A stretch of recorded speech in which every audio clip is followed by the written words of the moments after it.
하나님께서 오늘 우리에게 주시는 말씀은 사사기 17장입니다. 사사기 17장 1절부터 6절까지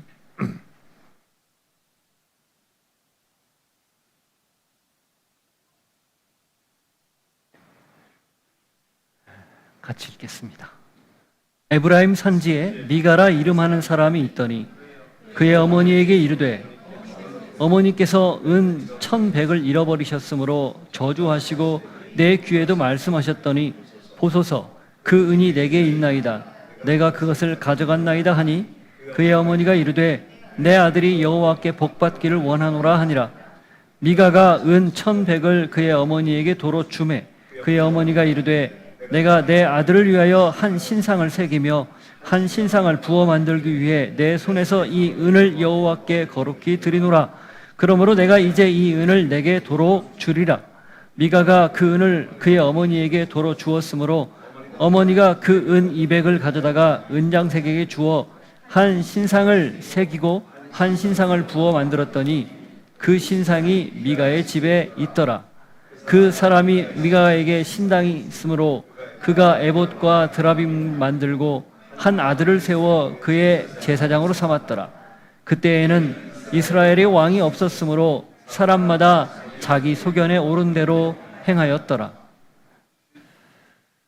과연 그때 왕이 없었을까? 이 질문을 통해 하나님 말씀을 듣습니다. 과연 우리에게 왕이 없는 것일까?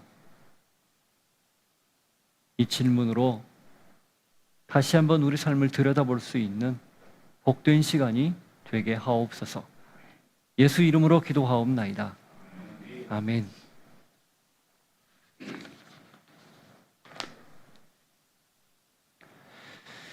인생은 누가 왕이 되느냐의 사활을 건 왕좌 전쟁 같은 것, 그게 바로 인생입니다. 세상은 나에게 집중하죠. 당연히 내가 모든 것의 왕이다 이렇게 생각합니다. 철저히 자기 중심으로 사는 거죠. 요사이 가장 두드러진 사회 현상 중에 하나가 SNS입니다. 소셜 네트워크 서비스죠. 그런데 그 소셜 네트워크 서비스가 혹시 이런 모습으로 바뀐 건 아닌가? 스페셜 나르시시즘 신드롬. 그러니까 아주 특별하게 자기 중심적으로 살려는 그런 생각, 그런 마음.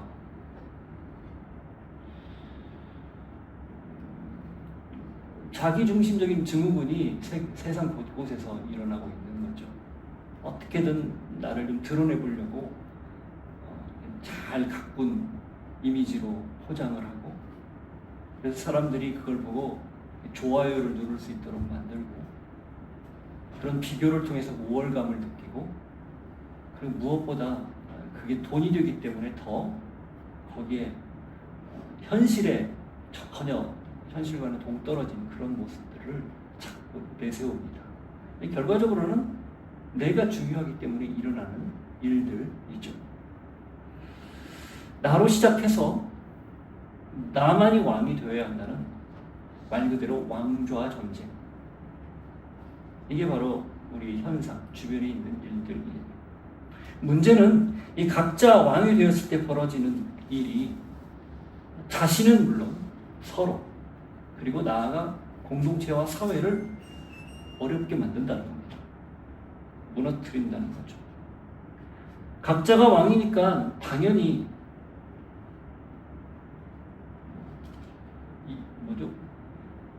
불사이군인가요? 뭐죠? 두 왕을 섬기지 않는다.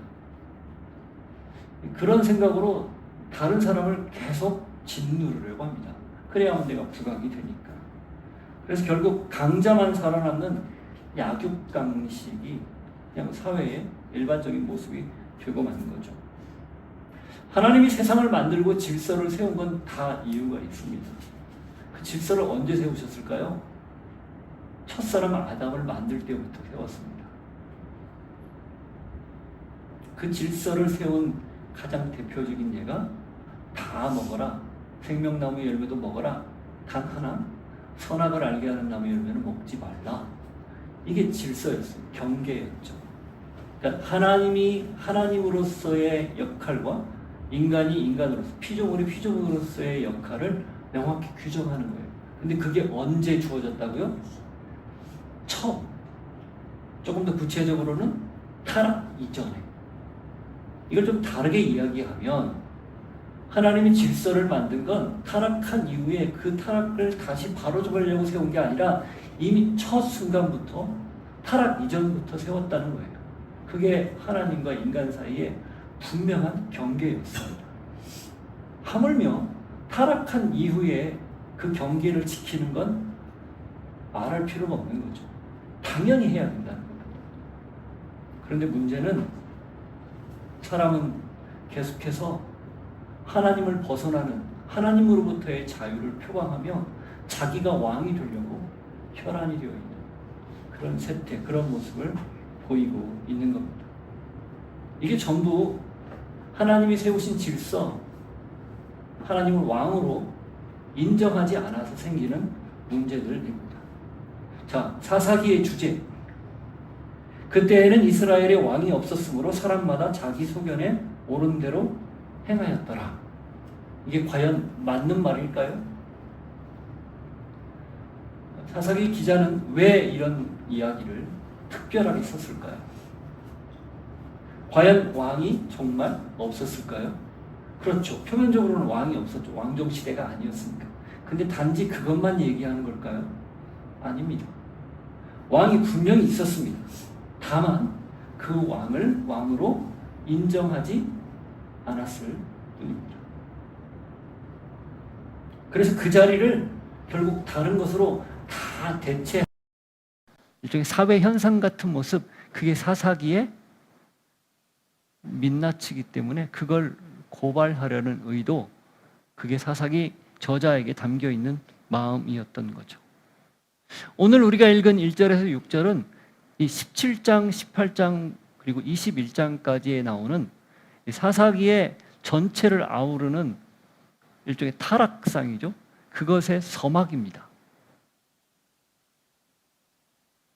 평범한 한 가정의 이야기 같지만, 그리고 있을 법한 이야기 같지만, 이것은 사실 단순히 한 가정의 이야기가 아니라 당시 사사시대에 있었던 이스라엘의 만연한 사회 문제, 그리고 더 심각한 건 하나님을 제대로 섬기지 않는 문제, 그게 바로 오늘 이 본문, 짧은 내용이지만 여실히 보여주고 있다는 거죠. 그래서 우리는 이 본문을 통해서 사사기 전반을 엿볼 수 있고, 특별히 이게 어떤 의미를 지니고 있는지를 한번 깊이 생각해 보려고 합니다. 과연 왕이 그때에 없었을까? 자, 왕이 없으면 어떻게 될까요? 다른 대체제를 찾습니다. 그러니까 자기가 섬기는 자기의 왕이 없으면 그걸 자기로 삼든지 아니면 다른 대체제를 반드시 찾게 돼 있어요. 그게 사람이에요. 우리가 만들어진 태생적인 그런 원인이 있기 때문에 그렇죠. 그 첫 번째 대체제가 뭘까요? 물론 나죠. 그러나 눈에 보이는, 그리고 실질적으로 도움이 되는 대체제를 찾습니다. 돈입니다. 만모니즘. 그래서 이 사사기 저자가 17장부터 21장까지의 이 내용을 시작할 때 특별히 이 한 사람 가정에 있었던 이야기를 서문처럼, 서막처럼 쓰는 이유가 있는 거예요. 자, 1절 한번 보시죠. 에브라임 산지에 미가라 이름하는 사람이 있더니. 뭐라고 되어 있어요? 에브라임 산지, 그리고 이름은 미가입니다. 에브라임이 어떤 곳인가? 당시 이스라엘의 중심지였어요. 정치, 경제, 사회, 문화, 종교 모든 부분의 중심지였습니다. 지리적으로도 중심지였고요. 실로가 에브라임 경내에 있었는데 그 실로에 뭐가 있었죠? 성막이 놓여 있었습니다. 아직 다윗이 시온 산성에 예루살렘에 성전을 지으려고 준비하고 모시기 전에 모든 것의 중심지였어요.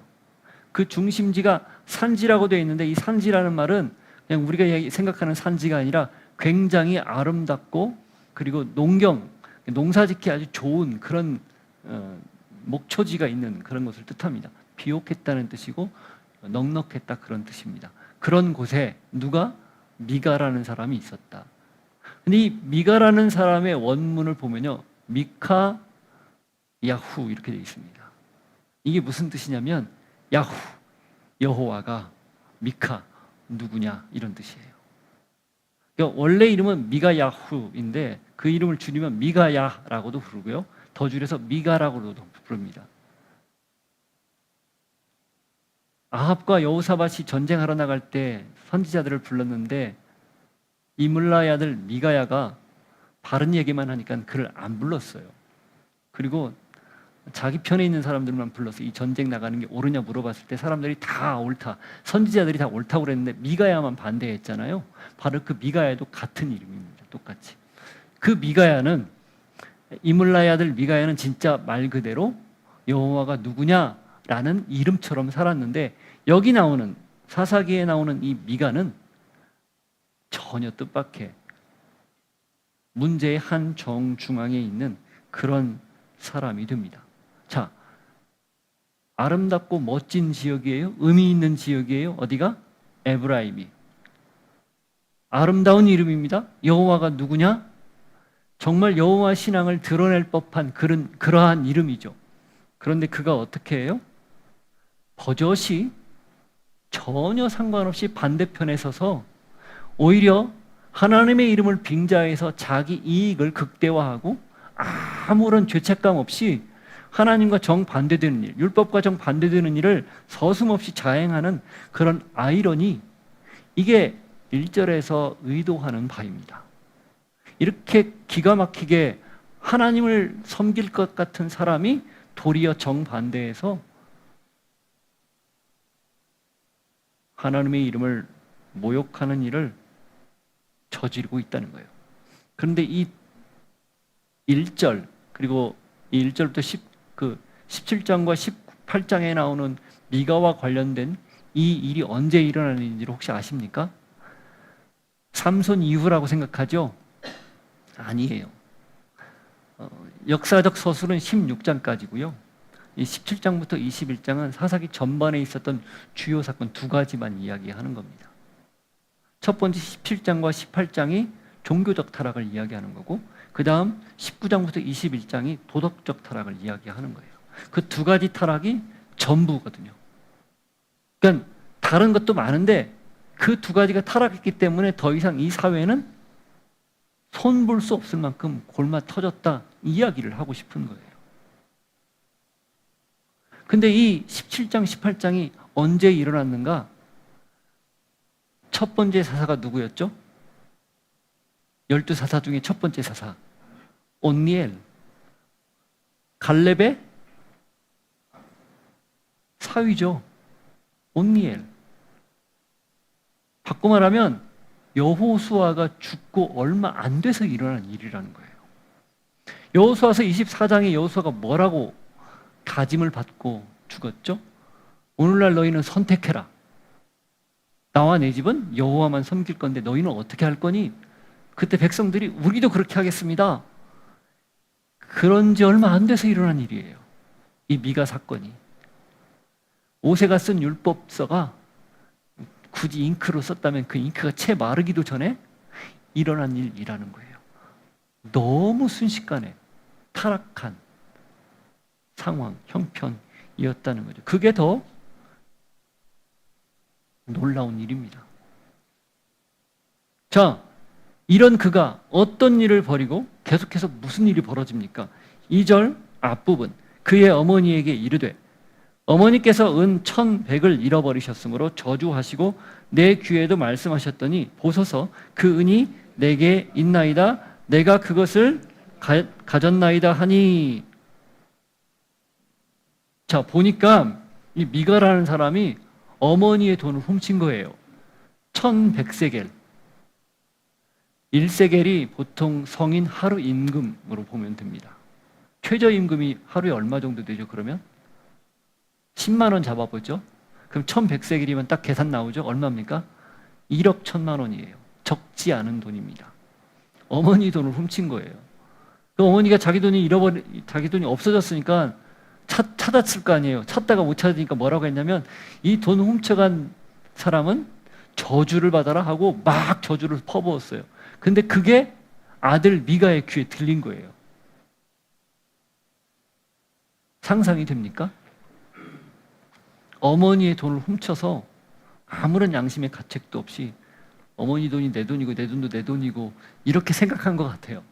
근데 어머니는 그걸 잃어버렸는데 그냥 저주를 쏟아부은 거죠. 당시 이 저주는요, 그냥 우리가 얘기하는 저주하고 의미가 달랐어요. 그 신이 분명히 있다라고 믿던 시대이기 때문에 그렇게 저주하면 그 저주에 따라서 그 당사자가 그대로 된다고 믿던 시대입니다. 굉장히 강력한 제재인 셈이에요. 근데 그걸 누가 들었어요? 아들이 들은 거예요. 듣고 어떻게 합니까? 일실직고한 겁니다. 제가 훔쳤습니다. 그리고 그 돈을 도로 어머니에게 준 거예요. 돈을 왜 훔쳤을까요? 벌써 뭔가 문제가 있는 거예요. 남의 것을 훔치지 말라 10계명에 분명히 명시되어 있는데 훔친 거죠. 그것도 어머니의 돈을. 그런데 이 미가가 그걸 언제 깨우쳤어요? 하나님이 그에게 주신 율법, 말씀, 이것을 보고 깨우친 게 아니라 저주를 듣고 화들짝 놀라서 반납했다는 거예요. 왜? 그게 이루어질까 봐.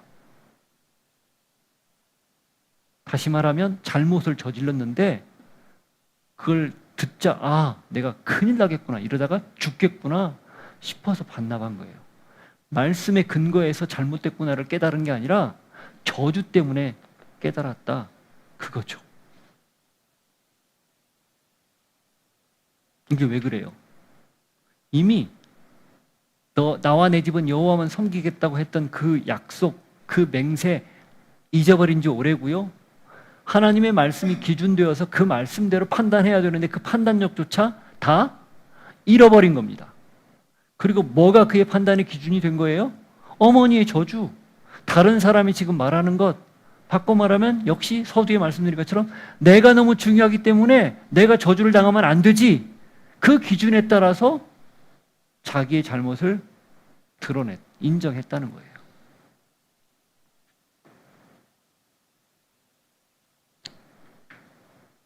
문제는 뭘까요?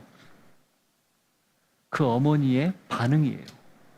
2절 이어서 보시죠. 뭐라고 합니까? 그의 어머니가 이르되 내 아들이 여호와께 복받기를 원하노라. 거기 1절 앞부분 가졌나이다 하니와 그의 어머니가 이르되, 그 사이에 다른 설명은 없어요. 근데 추정은 가능하죠. 왜 갑자기 이 어머니가 아들이 복을 받기를 원한다 이런 말을 했을까요? 이 어머니도 아는 거예요. 자기가 이렇게 쏟아놓은, 뿜어낸 저주가 얼마나 이게 위험한 일인가를 아는 거예요. 그러니까 화들짝 놀라서 그게 내 아들한테 일어나면 안 되지. 그 아들이 무슨 문제를 일으켰고 무슨 잘못을 했는지 따지지 않고 일단 그 저주가 아들에게 이루어지지 않기를 바라는 마음만 있는 거예요. 이것도 심각한 왜곡이죠. 그래서 예수님이 함부로 맹세하지 말라고, 하늘에도 맹세하지 말라고 그 말씀을 하신 거예요. 함부로 말을 내뱉지 말라, 이런 얘기죠. 말의 무게를 이야기하는 거죠. 그러니까 그걸 알고 있는 어머니가 뭐라고 한 거예요? 내 아들이 여호와께 복받기를 원한다. 이게 무슨 뜻인가? 내가 내뱉은 저주, 그걸 상쇄시킬게, 복을 빈 거예요. 이게 너무 기복적 신앙 아닙니까? 정말 잘못된, 진짜 그 본질적인 내면은 전혀 생각하지 않고 겉으로 드러나는 것만 임기응변식으로 무마하면 된다라는 그 모습 아니에요? 하나님이 기뻐하지도 않는 일이고 사실 신앙의 본질도 아닙니다. 완전 가짜예요. 자, 이 미가의 행동과 거기에 반응하는 어머니의 모습, 신앙적입니까? 비신앙적입니까? 전혀 신앙적이지 않아요.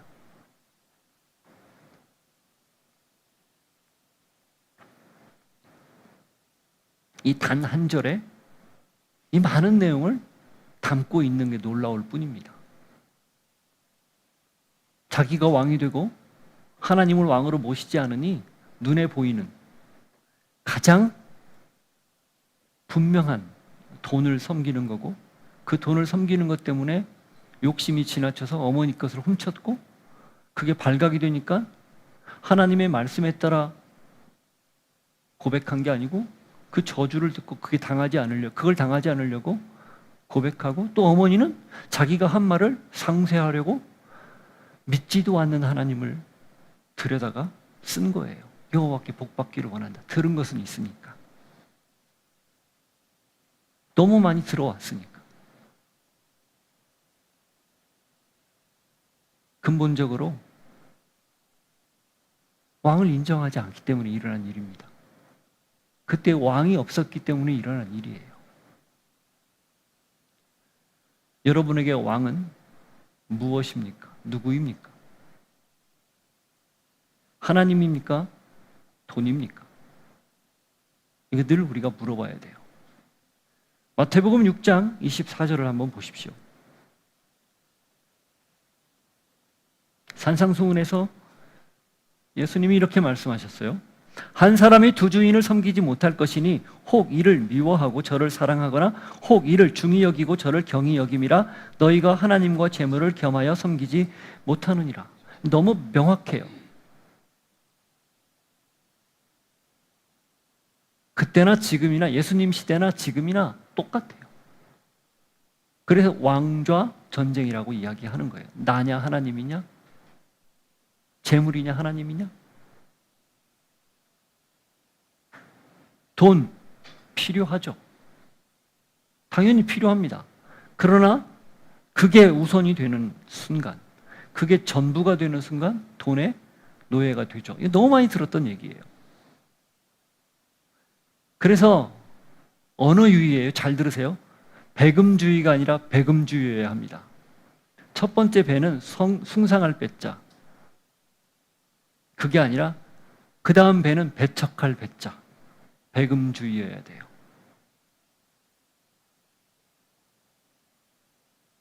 그리고 배신주의가 아니라 배신주의여야 합니다. 첫 번째 배는 말 그대로 배신하는 거고요.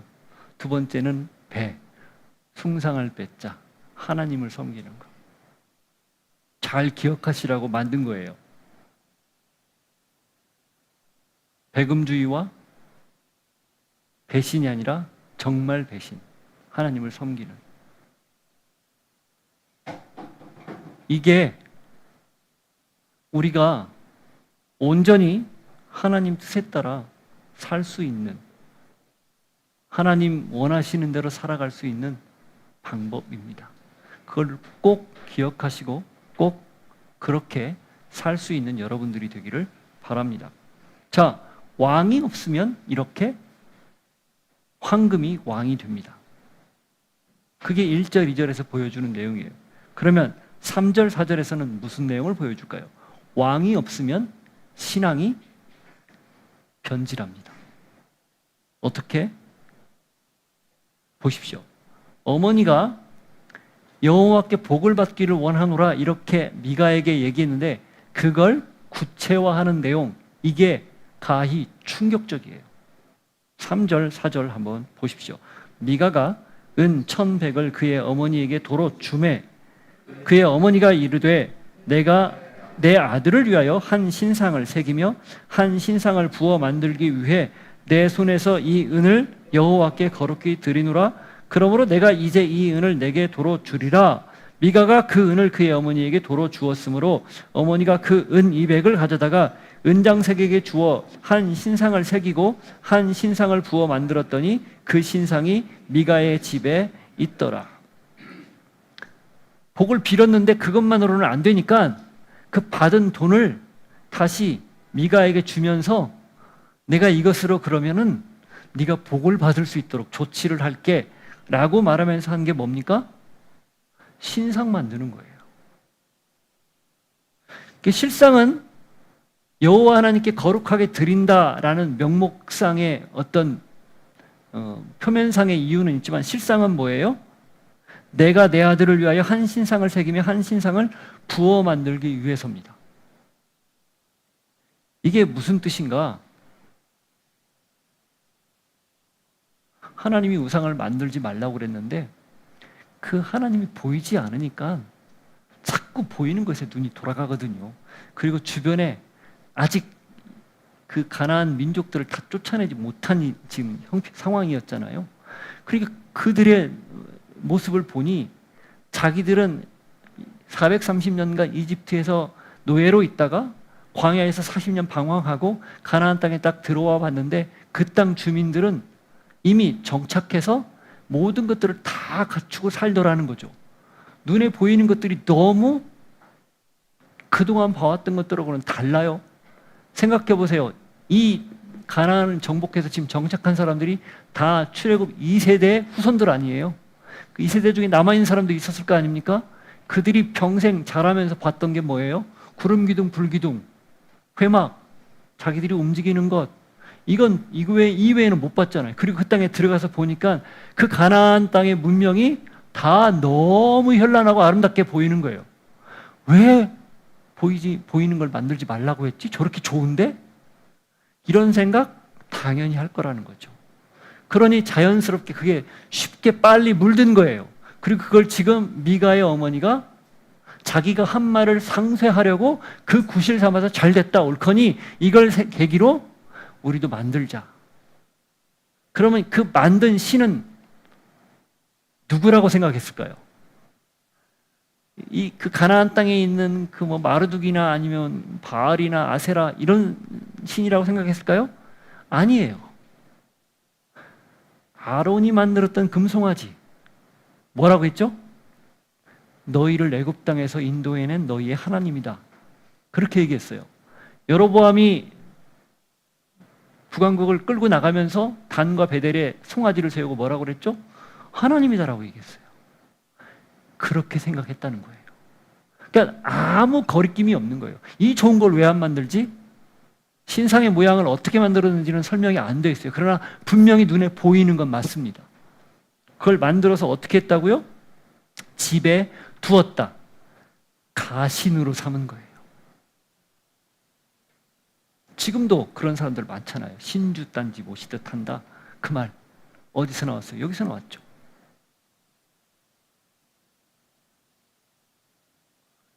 이렇게 만들면 내가 만든 이 신상이 너를 보호해 줄 거야. 그렇게 생각한 거예요. 교묘하게 섞어놔서 누구도 쉽게 구별하지 못하도록 만들어버린 겁니다. 하나님을 섬기는 신앙과 우상을 섬기는 거. 이 사람은 분명히 하나님 섬긴다고 말했을 겁니다. 그죠? 그런데 실상은 우상을 섬기는 거거든요. 자기가 중요하고 내가 중요한 사람은요, 하나님이 만든 기준을 깡그리 무시합니다. 절대 그대로 안 따라요. 자기가 생각하는 대로 따라가요. 그러니 이렇게 하죠.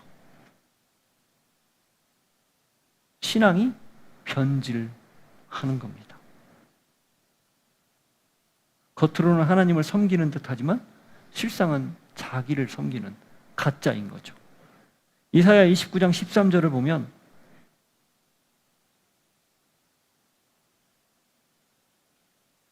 주께서 이르시되 이 백성이 입으로는 나를 가까이하며 입술로는 나를 공경하나 그들의 마음은 내게서 멀리 떠났나니 그들이 나를 경외함은 사람의 계명으로 가르침을 받았을 뿐이라.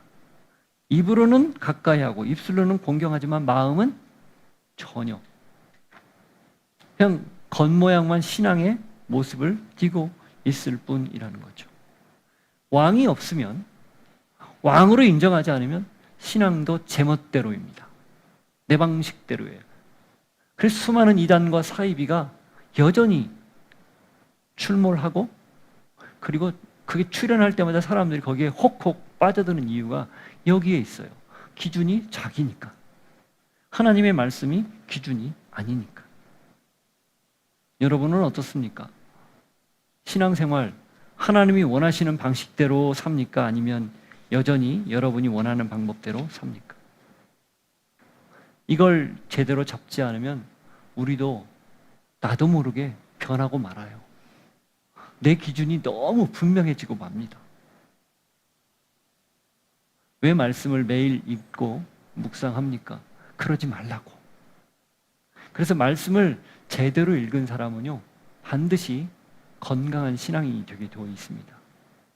그걸 지식 습득이나 내가 이만큼 읽었다라는 걸 자랑하지 않고 정말 하나님의 말씀으로 보며 읽으면 그야말로 건강한 신앙이 되는 거예요. 매일 일용할 양식을 먹으니까. 밥이 보약이다, 이렇게 바꾸십시오. 말씀이 보약이다. 그게 오늘 우리가 살 수 있는, 변질하지 않고 살 수 있는 유일한 길입니다.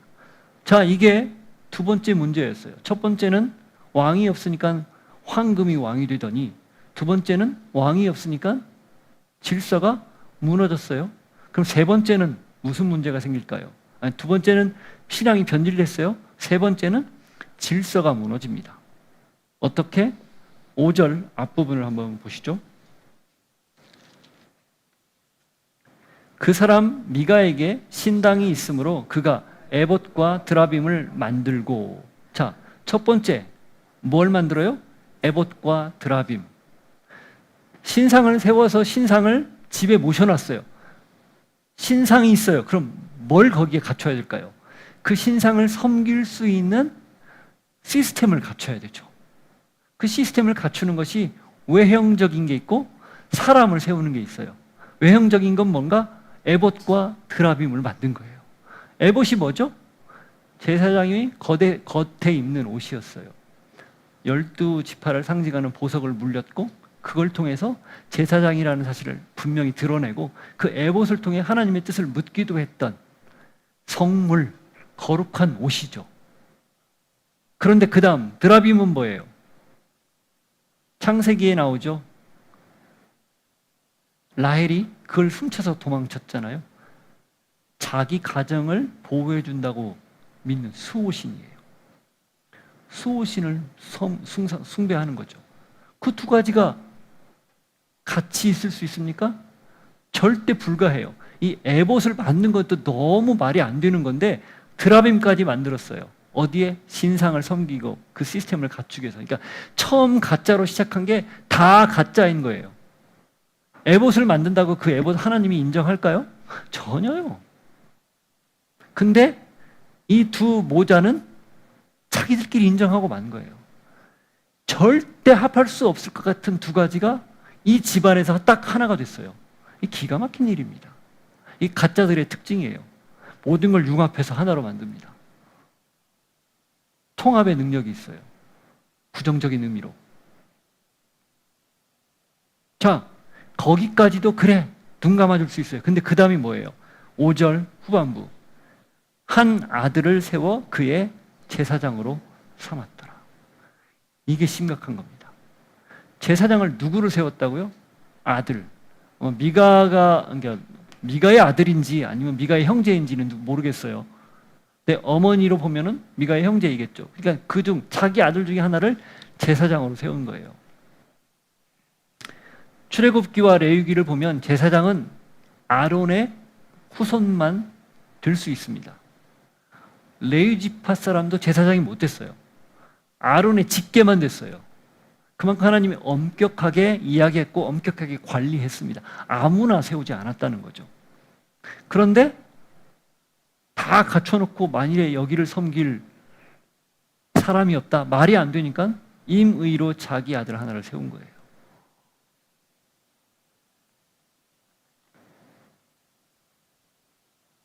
영적 질서의 해체입니다.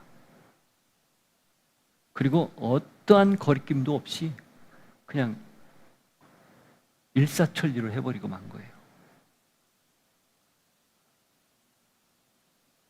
하나님이 만든 경계선, 질서, 이걸 무너뜨리면 모든 게 다 해체됩니다. 더는 무엇이 중요하고 무엇이 우선이고 구분할 수가 없어요.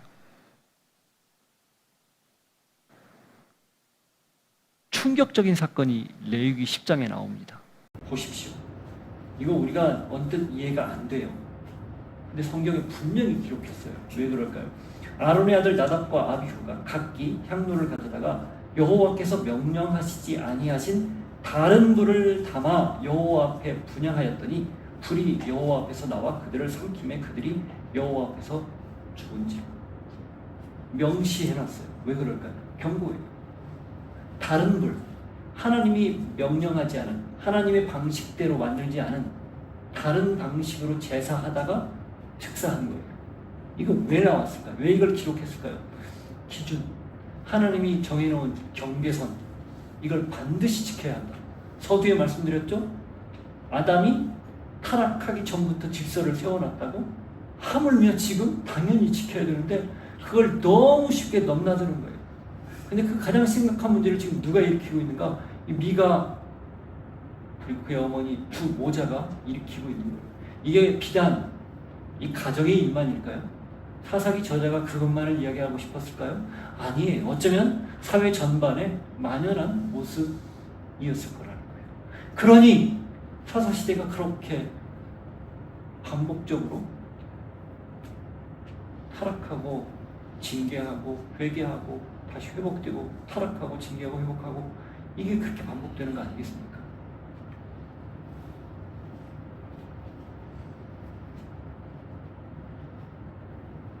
우리의 기준이 중요하지 않습니다.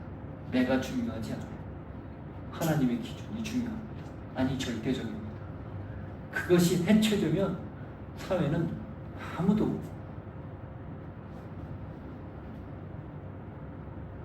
분명한 기준을 제시할 수 없어요. 사회가 발전할수록 지금 그런 모습이 많이 나오고 있습니다. 우리 현실이잖아요.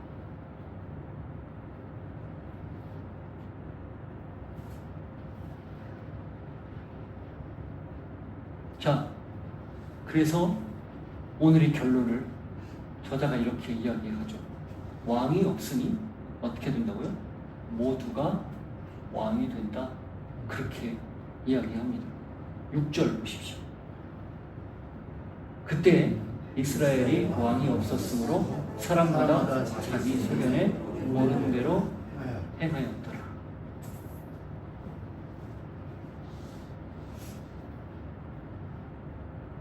각각 왕이 되는 일만 남은 거예요. 결과는 자기 생각대로 자기가 판단해서 자기 기준에 따라 사는 거죠. 왕인데 뭘 내 맘대로 하지? 이런 생각하는 겁니다. 정말 그때의 왕이 없었을까요? 분명히 있었습니다. 다만 인정하지 않았을 뿐이에요. 잠언 14장 12절.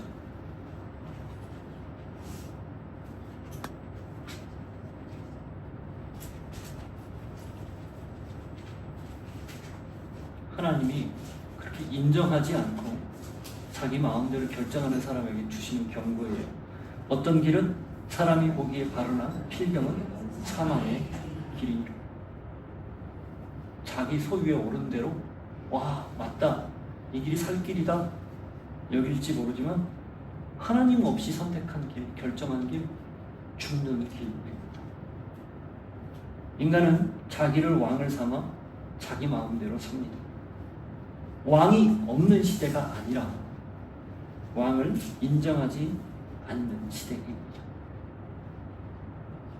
여러분의 삶의 왕좌, 거기에 누가 앉아 있습니까? 오늘 여러분의 삶의 왕좌에 앉아 있는 그분이 누구인지 한번 되짚어 보기를 바랍니다.